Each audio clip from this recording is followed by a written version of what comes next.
नमस्कार, आप सभी का बहुत बहुत स्वागत है। आप देख रहे हैं विपक्ष ऑलवेज बेदम। मैं हूं परवीन शेख। मौलानाओं के साथ मिलकर वोटों की सौदेबाजी करना विपक्ष को भारी पड़ गया। दरअसल 14 नवंबर को ईडी ने महाराष्ट्र और गुजरात में ताबड़तोड़ छापेमारी की। ईडी के एक्शन से देश भर में हड़कंप मचा। दरअसल फर्जी आईडी के आधार पर बैंक खाते खोलकर उसके जरिए बड़ी रकम की लेन देन की गई, जिसकी पड़ताल के तहत अहमदाबाद में 13 जगहों पर और सूरत की 3 जगहों पर छापेमारी हुई। इसके अलावा महाराष्ट्र के मालेगांव में 2 जगह और नासिक में 1 और मुंबई में 5 जगहों पर ईडी ने छापेमारी की। इन छापेमारी के दौरान बड़े पैमाने पर कागजात जब्त किए गए हैं, जिसे महाराष्ट्र के वोट जिहाद से जोड़ा जा रहा है। इधर दिल्ली में विपक्षी एकता की धज्जियां उड़ गई। दिल्ली मेयर चुनाव के नतीजे भले ही आम आदमी पार्टी के हक में आए हों, लेकिन मेयर चुनाव का कांग्रेस ने बॉयकॉट किया, तो वहीं स्वाति मालीवाल ने वोटिंग में हिस्सा नहीं लिया। इसके साथ ही कांग्रेस की एक पार्षद ने इस्तीफा देकर आप का समर्थन किया। तो कैसे वोट जिहाद पर फंसा विपक्ष? क्यों दिल्ली में चुनाव से पहले कांग्रेस और आम आदमी पार्टी में तेज हुई जंग? इसी पर चर्चा के लिए स्टूडियो में मौजूद हैं कैपिटल टीवी के editor in chief doctor Manish Kumar और एग्जीक्यूटिव एडिटर राजीव कुमार। आप दोनों का बहुत बहुत स्वागत है। धन्यवाद। महाराष्ट्र में वोट जिहाद अब मुद्दा नहीं है, बल्कि ये एक बड़ा आरोप भी, और बीजेपी ने जो आरोप लगाए वो सही साबित। देखिए, मोहब्बत की दुकान का फर्जी अकाउंट निकल रहा है और कुछ नहीं हो रहा है। पॉलिटिकल साइंस में हम लोग को पढ़ाया जाता था फॉक्सेस एंड लायंस की theory. There are 2 kinds of leaders, एक फॉक्स और दूसरा लायन। लायन किस्म के जो लीडर होते हैं वो सामने से आकर के मुद्दों के साथ अपनी विचारधारा, अपनी बात, सब कुछ सामने सामने रखते हैं। ये हीरो के रूप में सामने आते हैं। ये हिंदुस्तान के वर्तमान समय में अगर आप देखें तो प्रधानमंत्री मोदी, अमित शाह, योगी आदित्यनाथ, हेमंत बिश्व शर्मा, ये सब इस कैटेगरी में। दूसरा कैटेगरी होता है फॉक्सेस। ये पीछे से वार करते हैं, स्कीम करते हैं, उसका कोई चेहरा नहीं होता। मतलब इस तरह की राजनीति पे वो उतारू होते हैं कि जिसको आप कह सकते हैं कि पर्दे के पीछे बैठ के साजिश रचने वाला। कांग्रेस पार्टी राहुल गांधी के नेतृत्व में इसी धंधे में उतर आई है। फर्जी एटीएम कार्ड दे देना कि चुनाव के बाद कांग्रेस की सरकार बनेगी तो तुम्हें 3000 रुपए की साड़ी किसी भी दुकान से ले लेना, ठगने के लिए। खटाखट सबको मालूम है। मुस्लिम मोहल्लों में जाकर के कह दिया 1 लाख रुपया मिलेगा। बेचारी लखनऊ में कांग्रेस पार्टी के दफ्तर के बाहर बोल रही कि भाई चुनाव हो गया, अब दो 1 लाख रुपए। हमसे लिखवाया था, पूरा फॉर्म वॉर्म सब भरवाया था। गुजरात में फ्लैट मिलेगा। अब धीरे धीरे क्या हुआ कि आप एक बार एक बदमाशी करते हो, फिर एक्सपोज हो जाते हो, पकड़ जाते हो, फिर आप बदल देते हो। इस बार नया खेल है कि आपने फर्जी दस्तावेज देकर के, फिक्टिशियस अकाउंट, उसमें पैसे डालवाए और उससे आप जो है वोटर्स को, मौलवी मौलानाओं को इधर उधर जो है आप उससे बांट रहे हो। ये रैकेट पकड़ा गया है। अब आप देखिएगा, ये जो 400 एनजीओ जो घूम रहा है ना, मैं शुरू से कह रहा हूं, लिफाफाखोर मौलाना सब है। बिना लिफाफा लिए ये अपने मस्जिद से बाहर नहीं निकलते। ये प्रचार प्रसार में जो लगे हुए हैं, जो नौमानी साहब कह रहे हैं कि इतने जगह पे हम इतनी सीटों के ऊपर, ये सब खुलासा होगा। अभी तो मामला सिर्फ आरोप के स्तर पे है, लेकिन जब एग्जैक्ट इसके बारे में जानकारी दुनिया के सामने आएगी, आप देखिएगा ये लोग मुंह दिखाने लायक नहीं बचेंगे। बिल्कुल। ईडी के एक्शन से एक बात तो साफ हो गई है कि जो सौदेबाजी की गई, वोटों को लेकर जो खरीद फरोख्त की बात की जा रही थी, उसमें अब पूरी तरह से विपक्ष एक्सपोज हो गया है। देखिए, जिस तरीके से विपक्ष एक्सपोज हुआ है, उससे ज्यादा एक्सपोज ये हो रहा है कि अब सीधे तौर पर ये पार्टियों के अकाउंट से या पार्टी के नेताओं के अकाउंट से पैसे नहीं जा रहे, और पार्टी के नेता डायरेक्ट शामिल नहीं है। ये शामिल कौन है? ये बिजनेसमैन वो जो मुस्लिम हैं, क्योंकि इन दिनों महाराष्ट्र में मुस्लिम के सारे संगठन, जितने संगठन हैं, वो सारे एक्टिव मोड में हैं कि किसी तरीके से भारतीय जनता पार्टी शिंदे को हराना है। और हराने के लिए क्या करना पड़ेगा, क्योंकि विचार और प्रचार दोनों जगह पर तो पिछड़ गए। आपके पास विचारधारा है, जो विचारधारा है वहां महाराष्ट्र में चल नहीं रहा। प्रचार का जो तरीका है उस तरीके से लोग इन्फ्लुएंस नहीं हो पा रहे हैं। तो तीसरा तरीका वही बचता है, नोट का खेल।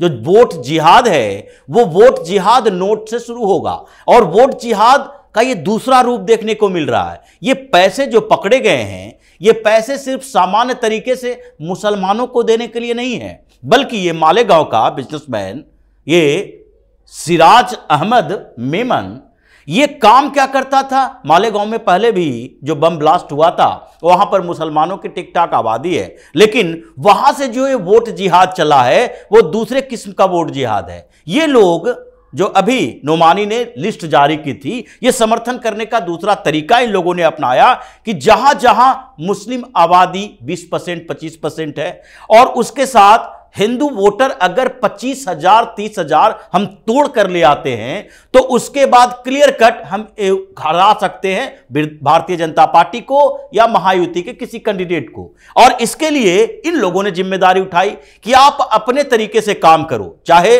अगाड़ी में शरद पवार की पार्टी का नेता हो या उद्धव ठाकरे या कांग्रेस का। इन सब लोगों को कहा गया आप अपने तरीके से काम करो, जितना अपने पर्सनल कैंडिडेट के आधार पर, पार्टी के आधार पर 15, 20, 25, 30,000 वोट ले आओ और वोट इकट्ठा हम करेंगे। मुसलमान तो आपको सपोर्ट करेंगे, लेकिन जो हिंदू हैं, दलित हैं, गरीब हैं, वो जो वोट के देने के लिए पैसे से लुभ जाते हैं, जो वादे देखकर उस पार्टी को वोट दे रहे हैं कि खटाखट स्कीम से आप इतने प्रभावित हो गए कि आपको वोट देना पड़ा, तो डायरेक्ट जब पैसे पहुंचते हैं उसके घर में, एक परिवार है, 5 वोटर है, 5,000 रुपया पहुंच गया। अब 5,000 रुपया उसके लिए बहुत छोटी रकम नहीं है। तो ये जो पूरा का पूरा खेल किया जा रहा था कि 150 200 करोड़, ये तो 125 करोड़ पकड़ा गया है, लेकिन ये 500 करोड़ रुपए का खेल होगा। ये हर जगह पर जहां जहां ऐसी स्थिति है वहां 10-20 हजार वोटर इन पैसों से खरीदो ताकि किसी तरह से भारतीय जनता पार्टी को हराया जा सके। लेकिन अब नोट पकड़ा गया, अब वोट भी जब्त होगा, यानी कि न नोट रहा न वोट मिलेगा। इन लोगों को पूरी तरीके से एक्सपोज किया जा रहा है। बिल्कुल, तो यहाँ पर भांडाफोड़ हो चुका है विपक्ष का, और खेल तो यहाँ पर आम आदमी पार्टी और कांग्रेस के बीच भी चल रहा है, और कांग्रेस के साथ आज खेला हो गया एमसीडी मेयर चुनाव में। देखिए, मुझे सांस लेने में दिक्कत हो रही है। दिल्ली में पहुंच गया है 500 AQI, 500, और हमने पता करने की कोशिश, भाई केजरीवाल कहाँ है, तो केजरीवाल चला गया है तिरुपति बालाजी। मतलब दिल्ली वालों को सड़ने छोड़ दिया यहाँ, और खुद जो है वो निकल लिया साफ हवा। तो मैंने जरा पता करने की कोशिश की, जब जब दिल्ली के अंदर AQI इस हैजार्डस सिचुएशन में पहुंचता है कि जहां लोगों को सांस लेने में दिक्कत हो जाती है, ये कहीं ना कहीं कभी कुछ करने चला जाएगा, तो दिल्ली छोड़ के भाग लेता है। तो एक तो आप ये समझिए कि दिल्ली वालों, फरवरी में आप लोगों को फिर से सरकार चुननी है। ये सुप्रीम कोर्ट से कुछ नहीं होगा, केजरीवाल से भी कुछ नहीं होगा। जो आपका MLA आए उसको ही पकड़ लीजिए आप लोग। ये सुप्रीम कोर्ट में हर साल जो है ये तमाशा चलता रहेगा, ये ड्रामा, कि ये बस इनको एक ही चीज आता है, मजा। दीपावली के दिन, दीपावली के बाद 250 से 300, 250, अभी तो कोई पटाखे नहीं फूट रहे हैं, कोई कुछ नहीं हो रहा है। तो ये केजरीवाल की नाकारेपन की राजनीति का वो एक नतीजा है। अब रही बात मेयर वाले चुनाव में, भाई आपके पास जरूरत से ज्यादा ऑलरेडी है। मुझे आज तक ये बात समझ में नहीं आई कि ऐसी क्या डर खौफ केजरीवाल को लगता है कि उसको मेयर का चुनाव कराने में इतनी जद्दोजहद करनी पड़ती है। भाई कंफर्टेबली 20-25 सीट शायद ज्यादा है इन लोगों के पास, लेकिन फिर भी बार बार जब भी मेयर का चुनाव होता है कुछ न कुछ ये लोग जो है उनको एक इशू बनाना पड़ता है। आपके नियंत्रण में कोई नहीं है। और यहां पे तो अच्छा दिक्कत क्या है कि यहां पे वो चलता नहीं है व्हिप, लोकल स्तर पे ये व्हिप चलता नहीं, कोई भी कहीं भी वोट कर सकता है। अब स्वाति मालीवाल ने वोट नहीं किया, तो अब ये दिक्कत की बात है।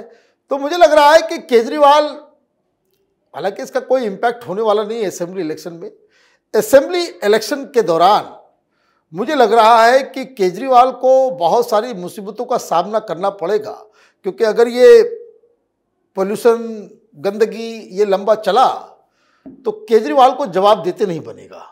बिल्कुल, तो यहाँ पर केजरीवाल की दिक्कतें बढ़ने वाली हैं और जिस तरह से वो पार्टी के अंदर कंट्रोल अपना खो रहे हैं और कांग्रेस की भी यहाँ पर जो कमजोर स्थिति है वो भी मेयर चुनाव में सामने आ गई। देखिए, कांग्रेस की कमजोर स्थिति नहीं, बल्कि मेयर चुनाव में कांग्रेस ने ये दिखाया कि अब वो कांग्रेस नहीं है जो चंडीगढ़ के मेयर चुनाव में तुम्हें सपोर्ट कर रही थी। अब कांग्रेस बदल चुकी है, यहां दिल्ली न्याय यात्रा निकाल रही, केजरीवाल को अब छोड़ने वाले नहीं है, हम बाइकआउट करते हैं। भले ही हमारे वोट का असर होगा नहीं होगा, फायदा तो कुछ है नहीं, क्योंकि इसके पास ऑलरेडी बहुमत है। ये हंगामा क्रिएट करने की कोशिश करता है, प्रिजाइडिंग ऑफिसर बना दिया भारतीय जनता पार्टी का, तो फिर हंगामा करना शुरू कर देगा। तुम्हारे पास बहुमत है और बहुमत से आंकड़ा काफी ऊपर है, केवल 134 पार्षदों की बात नहीं है, 134 नहीं है, 134 से घट के 25 हो गया, क्योंकि 10 तो पहले भाग गए थे, एक उसमें से वापस आए और ये फिर से किसी तरीके से 2 मैनेज करने के एक स्थिति में आ गया, कांग्रेस के 2 पार्षदों को अपने साथ ले आया। तो ये खेल चल रहा है तोड़म तोड़ी का, लेकिन फिर भी इन लोगों ने हंगामा क्रिएट किया और कांग्रेस कमजोरी नहीं दिखाई कि नहीं नहीं हम कमजोर हैं तो हम आम आदमी पार्टी को सपोर्ट कर देते हैं भारतीय जनता पार्टी के खिलाफ। उसने सीधे कहा हम बाइकआउट करेंगे, एक पार्षद उसका चली गई आम आदमी पार्टी में। लेकिन फिर भी आम आदमी पार्टी की ये जीत है या हार है, ये तो देखना पड़ेगा, क्योंकि आम आदमी पार्टी के पास क्लियर बहुमत तो थी, लेकिन एक राज्यसभा सांसद ने पहले कह दिया कि अब हम तुम्हारे साथ नहीं हैं। यह पहली बार स्वाति मालीवाल के लिए वैसा समय था जब वोट देना हो। अभी राज्यसभा में वोट देने की बात आएगी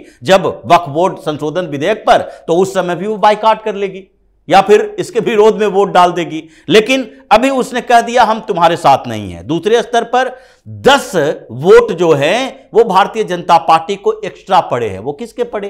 कांग्रेस के तो पड़े नहीं, वो तो आम आदमी पार्टी के पड़े। अब वो 10 वोट में किसके वोट हैं? 13 विधायक, यानी 14 नॉमिनेटेड विधायक होते हैं जो वोट देते हैं, और 14 विधायकों में से एक भारतीय जनता पार्टी का, 13 आम आदमी पार्टी का है। अब 13 विधायकों में से कुछ विधायकों ने वोट दिया या फिर इसके पार्षदों में से कुछ पार्षदों ने वोट दिया, तो ये तो आम आदमी पार्टी में अभी ये खुश नहीं है कि मेयर चुनाव हम जीत गए।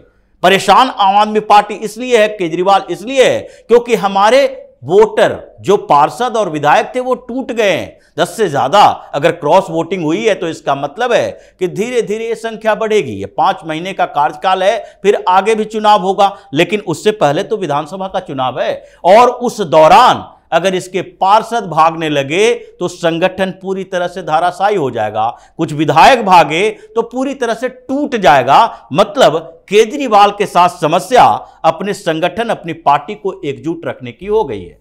तो यहाँ पर केजरीवाल के सामने चुनौती है पार्टी को बचाने की। और इस तमाम जानकारी के लिए और सटीक विश्लेषण के लिए आप दोनों का बहुत बहुत धन्यवाद। धन्यवाद। लोकतंत्र और संविधान की दुहाई देने वाला विपक्ष खुद इसका चीरहरण करने में लगा है। वोट जिहाद के जरिए वो सत्ता तक पहुंचने की जुगत लगा रहा था, लेकिन ईडी ने उसके मंसूबों पर पानी फेर दिया। इधर केजरीवाल और कांग्रेस के बीच दिल्ली में सियासी जंग और तेज हो चुकी, यानी विपक्ष हर तरह से बेदम नजर आ रहा है। इस खास शो में इतना ही। वीडियो कैसा लगा कमेंट करके अपनी राय जरूर दें। वीडियो को लाइक करें, शेयर करें और कैपिटल टीवी को सब्सक्राइब जरूर करें। नमस्कार।